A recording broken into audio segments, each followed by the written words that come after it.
جیسا کہ آپ جانتے ہیں کہ رمضان المبارک کا پہلا عشرہ ختم ہو چکا ہے اور رمضان المبارک کا دوسرا عشرہ شروع ہو چکا ہے۔ آج اس دوسرے عشرے کی پہلی رات ہے۔ تو جیسا کہ میں محسوس کر رہا ہوں،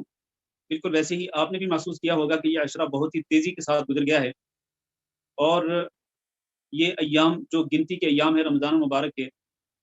بہت ہی تیزی کے ساتھ گزر رہے ہیں۔ اور اسی طرح سے جس طرح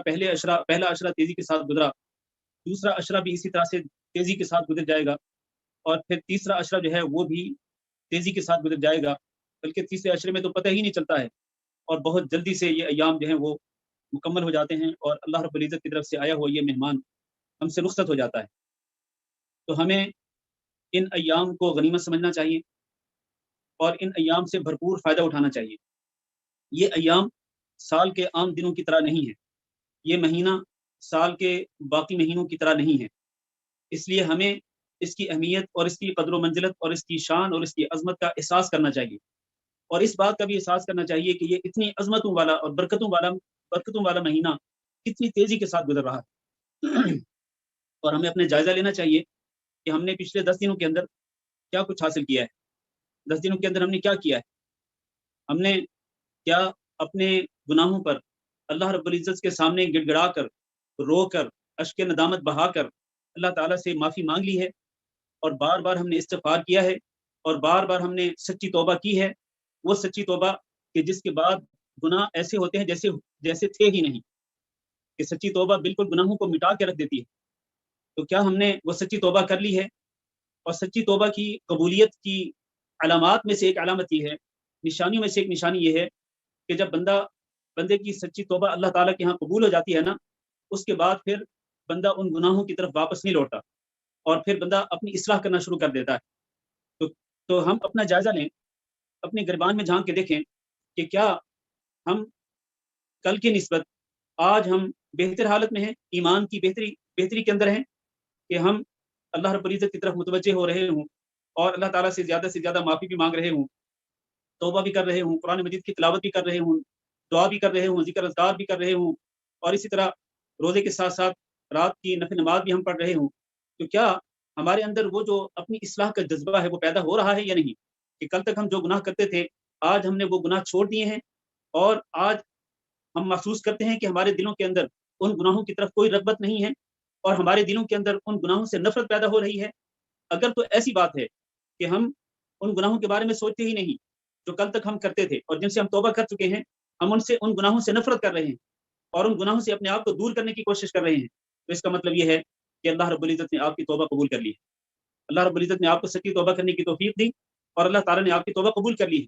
لیکن اگر اللہ نہ کرے آج بھی ہمارے دلوں کے اندر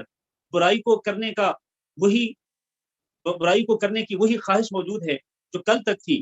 اور آج بھی ہم اسی طرح برائی کر رہے ہیں جس طرح کل تک ہم کرتے تھے، اور ہمیں کوئی ندامت نہیں، کوئی شرمندگی نہیں، اور ہم اللہ تعالیٰ کے سامنے رونا، گڑ گڑا کر اللہ تعالیٰ سے معافی مانگنا، ہمیں اس کا احساس تک نہیں ہے، اس کا مطلب یہ ہے کہ آپ نے پچھلے 10 دنوں سے کچھ بھی استفادہ نہیں کیا ہے۔ ہو سکتا ہے آپ نے روزہ رکھ لیا ہو، 10 دنوں کے آپ نے روزے رکھے ہوں، ہو سکتا ہے 10 روزوں کی وجہ سے آپ نے بھوک اور پیاس بھی برداشت کی ہو، لیکن یقین مانیں اگر اب تک آپ کے دل کے اندر اپنی اصلاح کا جذبہ بیدار نہیں ہوا اور گناہوں کی طرف رغبت اسی طرح سے ہے جس طرح پہلے تھی، پھر آپ نے ان پہلے عشرے سے اور پہلے عشرے کے 10 دنوں سے آپ نے کچھ بھی استفادہ نہیں کیا، کیونکہ روزے کا اصل مقصد کیا ہے؟ لعلکم تتقون۔ تو وہ تقوی کیا ہمیں حاصل ہو رہا ہے؟ وہ اللہ کا خوف حاصل ہو رہا ہے؟ وہ اللہ کا ڈر جو ہمیں اللہ رب العزت کی نافرمانیوں سے باز رکھے، جو گناہوں سے باز رکھے، جو خواہشات کی پیروی کرنے سے ہمیں دور رکھے، کیا ایسا خوف ہمارے دلوں کے اندر پیدا ہو رہا ہے؟ تو اللہ تعالیٰ سے دعا کرتے ہیں کہ تھوڑی سی جو تمہیدی گفتگو میں نے کی ہے، یہ میں نے اپنے آپ کو اور آپ سب لوگوں کو جھنجھوڑنے کے لیے گفتگو کی ہے۔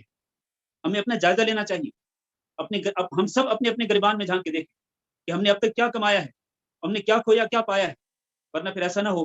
کہ پچھلے 10 دنوں کی طرح اگلے 10 دن اور پھر اس سے اگلے دن بھی اسی طرح تیزی کے ساتھ گزر جائیں، اور پھر ہم ہاتھ ملتے رہ جائیں اور ہمیں کچھ بھی نصیب نہ ہوا ہو۔ تو اللہ تعالیٰ سے دعا کرتے ہیں کہ اللہ ہم سب کو اس مبارک مہینے کی برکتوں سے خوب فائدہ اٹھانے کی توفیق دے، اللہ ہمیں اس مبارک مہینے کی برکتیں نصیب فرمائے، اللہ اپنی رحمتوں سے مالا مال کر دے، اللہ تعالیٰ ہم کو سچے دل کے ساتھ توبہ کرنے کی توفیق دے، اور اللہ رب العزت ہمیں اپنی اصلاح کرنے کی توفیق دے۔ ہم جو گناہ کل تک کرتے تھے آج ہمیں اللہ رب العزت ان گناہوں کو چھوڑ کر ترک کر کے ان گناہوں سے اللہ تعالیٰ ہمیں توبہ کرنے کی توفیق دے، اور اللہ ہمیں آئندہ بھی ان گناہوں سے بچنے کی توفیق دے۔ اللہ تعالیٰ کا فرمان ہے توبوا الی اللہ جمیعا ایھا المؤمنون، اے ایمان والو تم اللہ تعالیٰ کی طرف رجوع کر لو، توبہ کر لو سب کے سب مل کر، لعلکم تفلحون، تاکہ تم کامیابی پالو۔ وہ کہ کامیابی کس چیز میں ہے؟ کامیابی حقیقت میں سچی توبہ کرنے میں ہے۔ تو اللہ تعالیٰ ہم سب کو سچی توبہ کرنے کی توفیق دے، اور اللہ ہم سب کو اس مبارک مہینے کے اندر زیادہ سے زیادہ اپنا تقرب حاصل کرنے کی توفیق دے۔